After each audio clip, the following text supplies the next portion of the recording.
Welcome back to the Deep Dive. We take the research, sources, and articles you share with us and distill them into knowledge you can use. And today, we're stepping into, well, reformed thinking again. We're tackling a really significant passage, Mark chapter 8, verses 34 through 38. It's demanding stuff. Oh, absolutely. This is where Jesus basically defines the absolute cost of belonging to him, right after Peter's big confession, too. Yeah, Peter says, "You are the Christ," and almost immediately Jesus has to correct him about what that means, especially for those who follow him. Exactly. And notice, he doesn't just talk to the disciples, he calls the crowd over. That's crucial, isn't it? He makes this public. Right. It signals this isn't some, higher tier for the super committed. It's the baseline for anyone who wants to come after him. So our mission today, our deep dive, is really threefold. First, get a handle on what discipleship actually requires according to these verses, the non-negotiables. Then second, unpack the logic Jesus uses. He talks about value, gain, loss. It's almost like a spiritual economics, why the soul matters so much. And third, the end game. The future guarantee that makes all this present cost make sense. The final verdict. Because Jesus is shifting the focus here. From who he is, which Peter just nailed, to the pattern required for anyone who belongs to him. And that pattern, it's shaped like a cross. Let at the structure first. You mentioned he calls the crowd. Yes, verse 34 starts, and calling the crowd to him with his disciples. So it's public. This isn't a private briefing for the inner circle. And the argument itself is really tight, isn't it? Very. It's not just a collection of sayings. You've got three key commands right up front in verse 34. The imperatives. The imperatives. Then verses 35 through 38 give four stacked reasons or justifications that drive those commands home. It's like, here's what you must do, and here's why it's the only rational path. Action, then rationale. Makes sense. So let's dive into those commands. The original language, the Greek, apparently gives us some clues about how these actions work. The grammar matters. It really does, specifically the verb tenses. For the first two commands, deny himself and take up his cross, Jesus uses what's called the aorist imperative. Aorist. That signals something decisive, right? Yeah. A specific event or action. Kind of like a snapshot. It presses for a definite break, a settled decision. You deny self once for all. You take up the cross as a settled reality. It's the starting gun. Then the third command changes. Yes. Follow me. That's a present imperative. Akoluthetu. Present tense means ongoing, continuous. Exactly. It means keep on following. It takes those initial decisive breaks and stretches them into a lifelong pattern. So you make the break, you embrace the cost, and then you walk that way continuously. Okay, that distinction is helpful. Decisive start, continuous walk. Let's unpack number one. Deny himself. Aparnasas theohoton. What does that denial actually involve? Well, first, what it's not. It's not self-hatred or rejecting being human or thinking the material world is evil, like some sort of Gnosticism. So it's not about hating your personality or your gifts. No, it's about authority. It's about disowning the self, the fallen self, the ego as the ultimate decider. It's refusing that deep-seated claim to autonomy that says, my will, my desires, my plans come first, especially when they conflict with God's will. So it's abdicating the throne of your own life. That's a great way to put it. You're saying, I am no longer the final reference point. The self is dethroned as the master. Where does this show up? Like, practically, it sounds abstract. It becomes very concrete. The sources we looked at point to specific arenas where self-rule loves to operate. It's not just a vague feeling. It's about tangible choices. Give us those areas. Where does the rubber meet the road on self-denial? Okay, 5 key areas came up consistently. First, speech.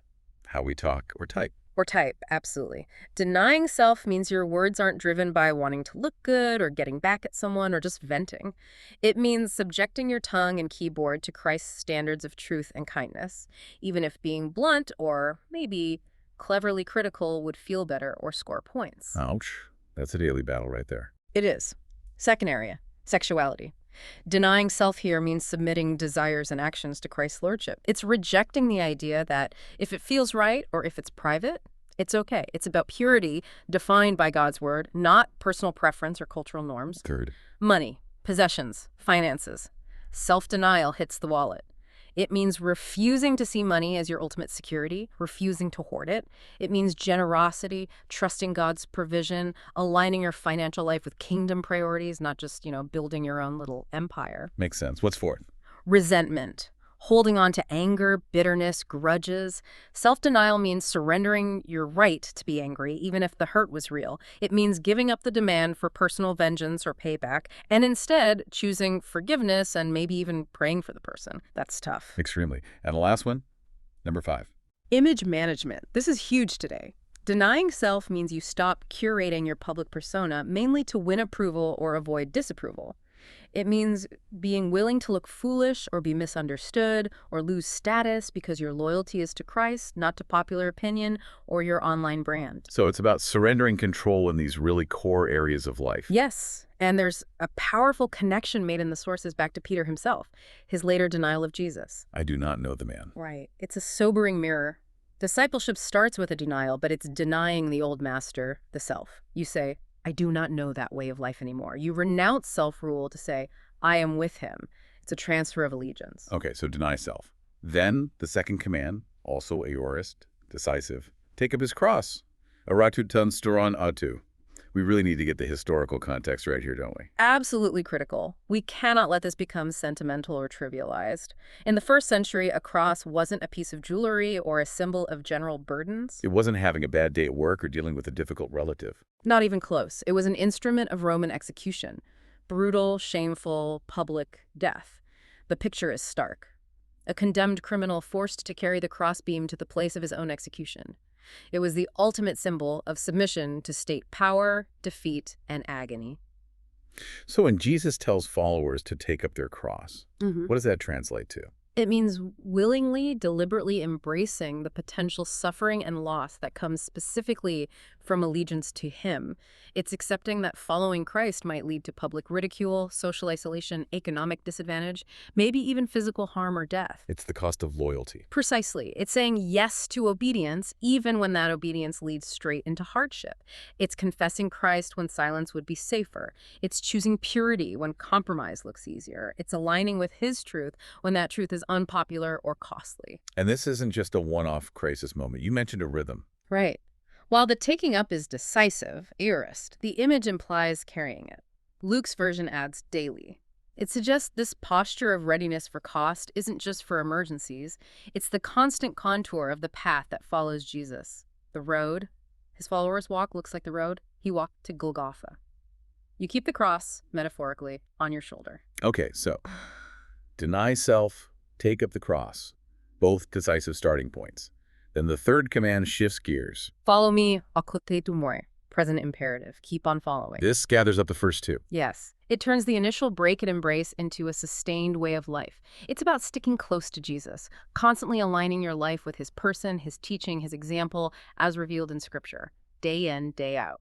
This seems to require endurance more than maybe the initial drama. It does. It requires perseverance. The first two might happen in a moment of clarity or crisis. Following is the long haul. It's the daily grind of obedience, learning, growing, sometimes failing, getting back up, but always keeping oriented towards him. And this command really exposes a counterfeit, doesn't it? Huge. It exposes the approach that wants to, admire Jesus from a distance, maybe appreciate his ethics, call him a great teacher. But reserve the right to pick and choose which parts to follow. Exactly. Reserving the right to chart your own course, especially when his teachings clash with your desires or the culture's norms. Jesus isn't looking for fans or admirers who keep editorial control. He calls followers who submit to him and his word. All right, so those are the demanding commands. Now, Jesus explains why anyone would possibly choose this path. He gives reasons, justifications. The first is this striking paradox in verse 35. It's a total reversal of worldly logic. For whoever would save his life will lose it. But whoever loses his life for my sake and the gospel's will save it. Save life. Yeah. Lose life. We need to define life here. It's the Greek word psyche. Yes, psyche. It can mean soul, but it's often broader, meaning the whole person, your conscious self, your existence, both now and eternally. So saving your life in this context means prioritizing self-preservation, your comfort, status, reputation, control, physical safety above all else. Making self-protection the main goal. Right, and Jesus says that strategy, ironically, leads to ultimate loss. You end up forfeiting the very life you were trying so desperately to secure, especially life in its eternal sense, life before God. But the flip side, losing your life saves it. But it's a specific kind of losing. Crucially specific, it's not just any loss or suffering. It has to be for my sake in the Gospels. Why is that qualifier so vital? Because it anchors the sacrifice squarely in allegiance to Jesus Christ himself and the message about him, his death, resurrection, lordship. It's not about generic martyrdom for a cause or self-denial for self-improvement or trying to earn points with God. The motive has to be loyalty to him and his truth. So this paradox forces immediate practical trade-offs in everyday life. Constantly. Do you trade popularity for confessing him?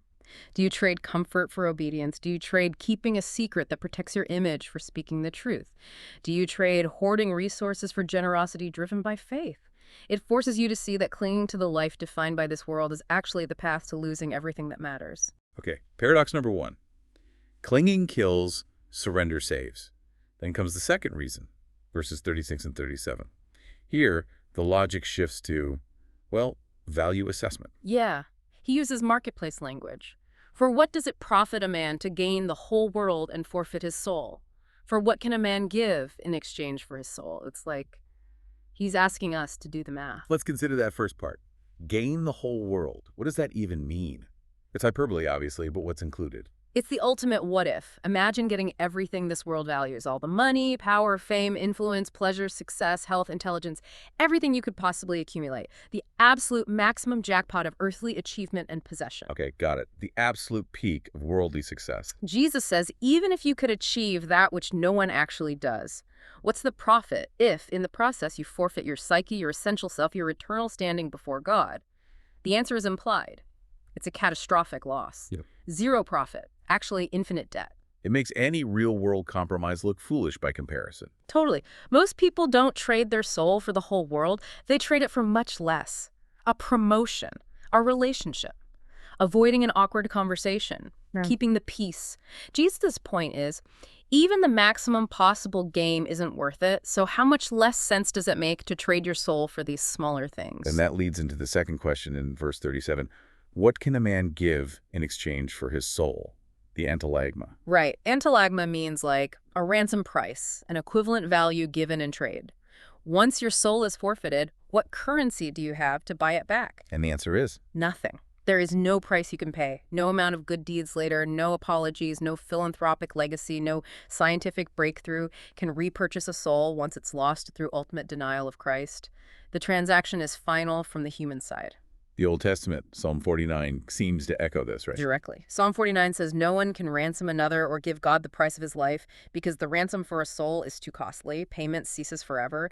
It's an impossible price for humans to meet. So why is the soul valued so highly? What makes it outweigh the whole world? It's not primarily about our intrinsic abilities or anything we achieve. Its value comes from two things. One, God made humanity in his image, stamping us with a unique connection to him. And two, the price he set and he paid to redeem it. Which connects to Mark chapter 10. Mark 10.45, yes, where Jesus says the Son of Man came to give his life as a ransom, lutron, related to antalagma, for many. The only adequate exchange Christ for the soul was the life of God's own Son. That's why it outweighs the world. Christ himself is the antalagma. This is so key for connecting Mark 8 back to grace. The cost we bear in discipleship, denial, cross-bearing, is not the price that saves us. Absolutely essential distinction. Our cross-bearing is the response to his ransom, not the ransom itself. If we understand the infinite price he paid, it actually frees us. Yeah. We don't have to desperately cling to worldly things for security that can't buy our soul anyway. And we're free to be generous because he's secured what truly matters. So we've had the paradox of life, the infinite value of the soul. Now the final reason in verse 38 looks forward. It connects our choices now to a future, public accounting. Right. This verse is the therefore that drives home the urgency of the previous points. For whoever is ashamed of me and of my words in this adulterous and sinful generation, of him will the Son of Man also be ashamed when he comes in the glory of his Father with the holy angels. Let's break that down. First, ashamed of me and of my words. What does being ashamed mean here? It's that shrinking back. It's prioritizing your reputation, your comfort, your safety over open identification with Jesus and what he taught. It's being unwilling to publicly align yourself with him when there's a social or professional cost. Is the silence when speaking up for him would be awkward or detrimental? Yes. Or it could be actively distancing yourself, maybe watering down his teachings to make them more palatable. It's letting the fear of human disapproval override your loyalty to him. And notice it's shame of me and my words both are linked. Very significant. You can't claim to be loyal to Jesus the person while rejecting or being embarrassed by his actual teachings, his doctrine. People try that dodge, you know. I love Jesus, but his views on X, Y, or Z are outdated, offensive. Jesus binds himself to his words. Loyalty to one demands loyalty to the other. This feels incredibly relevant today with cancel culture, social media pressures. Absolutely. Think about specific teachings of Christ and the apostles on things like marriage, sexuality, the uniqueness of Christ for salvation, the reality of sin. Voicing agreement with those biblical stances can easily lead to being labeled, losing friends, facing professional consequences. The temptation to be ashamed, to be silent, to equivocate, to compromise is intense. And Jesus calls the context this adulterous and sinful generation. He's saying the surrounding culture will likely be hostile to his claims. Yes, adulterous meaning unfaithful to God's covenant, sinful meaning actively opposing his ways. He's setting the expectation. Aligning with me will put you at odds with the prevailing currents. Don't be surprised by the pushback. So the reason not to give in to this shame now is the future event described. Exactly. The second half of the verse paints the picture. Of him will the Son of Man also be ashamed when he comes in the glory of his Father with the holy angels. The Son of Man. That echoes Daniel 7, the figure coming with glory and authority. Yes, it's Jesus referring to himself as the ultimate judge, returning not in humility this time, but in full divine glory, accompanied by angels. It's a scene of ultimate judgment and vindication. And the consequence for those who prioritized earthly approval over him. Reciprocal shame. If you are ashamed to be publicly identified with him and his words now, he will be ashamed to publicly identify with you then before the Father and the angels. The temporary social ease you gained by denial results in ultimate, eternal rejection. That temporary job you saved, that relationship you preserved through compromise, it won't save your soul on that day. But the flip side is implied too, for those who weren't ashamed. The implication is clear, and other passages confirm it, like Matthew 10.32. Those who openly confessed him, who bore the cost of allegiance, he will openly confess them before his Father. The shame they endured now will be replaced by unimaginable, eternal honor then. So this final judgment, this eschatological reality, totally reframes the value calculation we make today. It has to. Knowing that final public verdict is coming, and that it's administered by the glorified Christ himself, should make the potential gains and losses of this life look incredibly small. The promise of his well done and his public acknowledgement outweighs any threat or bribe the world can offer now. It gives courage to bear the cross. #point. Theological synthesis and application, connecting the Mark 8 passage to Reformed thought. Okay, we've walked through the commands and the reasons. How does this incredibly demanding passage fit within a broader Reformed understanding of the Christian life? It sounds like heavy law. It is heavy law in verse 34, exposing our natural self-centeredness. But the whole passage only makes sense within the context of grace. First and foremost, free grace. Meaning, this self-denial and cross-bearing doesn't earn salvation. Absolutely not. That goes back to the antilagma. The price was paid solely by Christ's ransom sacrifice. Mark 10.45. Our losing life is the result, the necessary fruit, of having been saved by grace through faith, not the means of salvation. It upholds justification by faith alone. We deny self because he bought us, not to buy ourselves. That's a vital balance. What about union with Christ? This passage flows directly from that reality. Why do we deny self, take up a cross, and follow him? Because, as Paul says in Galatians 2.20, we have been crucified with Christ. Our old self received its death sentence there. It is no longer I who live, but Christ who lives in me. Our lives are now bound up with his, so our path takes on the shape of his path, the way of the cross leading to resurrection life. Union gives us both our standing and our pattern. So you see a law-gospel rhythm even within these verses. I think so. Verse 34, the commands functions like the law. It shows us the standard, exposes our inability and our ingrained self-worship. Then verses 35 to 38 bring the gospel perspective, the value he places on us, paid by his ransom.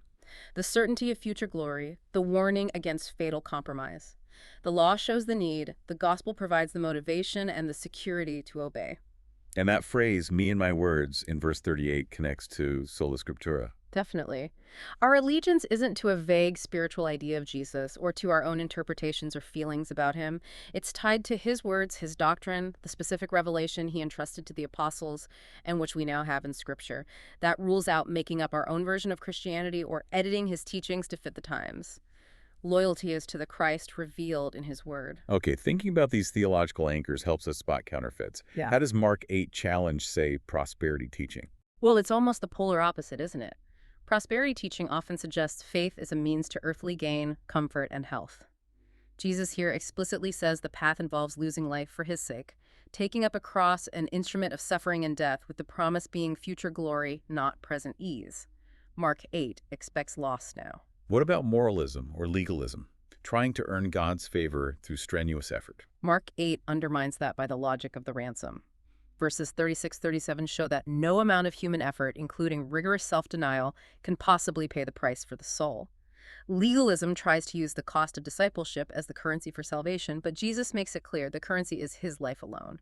Our obedience is response, not payment. And mysticism, where personal experience trumps doctrine. Verse 38 anchors loyalty firmly to my words. While experience is part of the Christian life, it must always be judged by and submitted to the objective truth of Christ's teachings in Scripture. Discipleship isn't following inner voices or feelings primarily. It's following the revealed word of the shepherd. You can't be ashamed of a feeling, but you can be ashamed of his specific, sometimes difficult words. Lastly, pragmatism or antinomianism.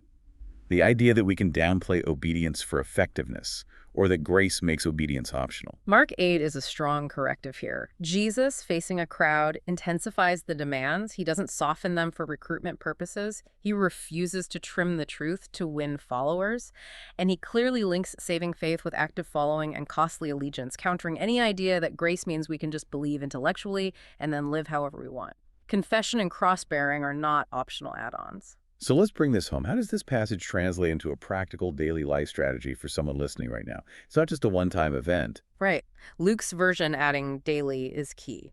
It means we need to constantly ask, what are my current savings plans? The ways I'm trying to protect my comfort, my reputation, my security, that might actually be subtle forms of denying Christ or avoiding the cross. Like specific career ambitions that require ethical compromises, or managing relationships to avoid any friction over faith. Exactly. Or even just how we manage our time or money based on fear rather than faith. It's about identifying those areas where self-preservation clashes with open loyalty to Christ and his words, and then consciously choosing his way, trusting the paradox that losing leads to saving. Can you give some concrete examples of what that daily surrender looks like? Sure, we touched on them earlier. Guarding your speech, especially online, asking, could I attach Christ's name to this comment or post? If not, delete it. It means being ruthless with sinful patterns, not negotiating with temptation, but actively cutting it off, turning resentment into prayer for the other person. It's about specific actions, not just intentions. Yes. And it often takes shape publicly within the church community. Think about the public markers of allegiance. Like baptism and the Lord's Supper. Precisely. Baptism isn't just symbolic. It's a public declaration of union with Christ's death and resurrection, often the first costly step. The Lord's Supper is a regular public proclamation of allegiance to his death until he returns. These aren't private acts. They're community-based declarations of where our loyalty lies. And belonging to a local church itself is part of this. It has to be. Following Christ isn't a solo journey. We need the mutual encouragement, the accountability, the teaching, the shared witness of a faithful congregation. Sometimes just showing up week after week, submitting to oversight, participating in the life of the body that is a form of cross-bearing in a culture that prizes individualism. Ultimately, it sounds like the key is letting the future reality reshape our present choices. That's the engine. Letting the certainty of Christ's glorious return and his final just judgment reprice everything now. Resting in the gospel that he paid the ransom gives us the security to obey. Knowing the future honor he promises gives us the courage to face present costs. It steadies our resolve. And even when we fail, because Peter, the one who heard this first, famously failed later. And Peter was restored. That's crucial. The call isn't to perfect performance, but to a settled direction of allegiance. When we stumble, when we are ashamed momentarily, the grace that saved us is also the grace that restores us, picks us up, and calls us back to open confession. The goal isn't never failing. It's perseverance and candid witness, fueled by his grace. #outro. Well, this has been quite a deep dive. Mark 8.3438 lays out the stark reality of following Christ.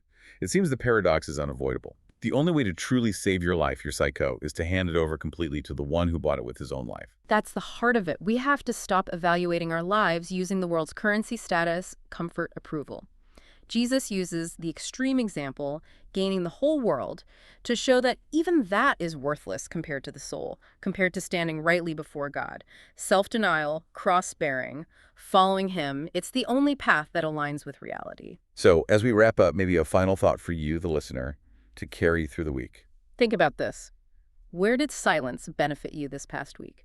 Where did holding back your allegiance to Christ or his words perhaps gain you some small comfort, avoid conflict, or protect your image? Reflect on that fleeting reward. And then contrast it, really contrast it with the staggering promise of verse 38, the Son of Man coming in glory, and the possibility of him speaking your name with honor before the Father and all the holy angels because you are not ashamed of him.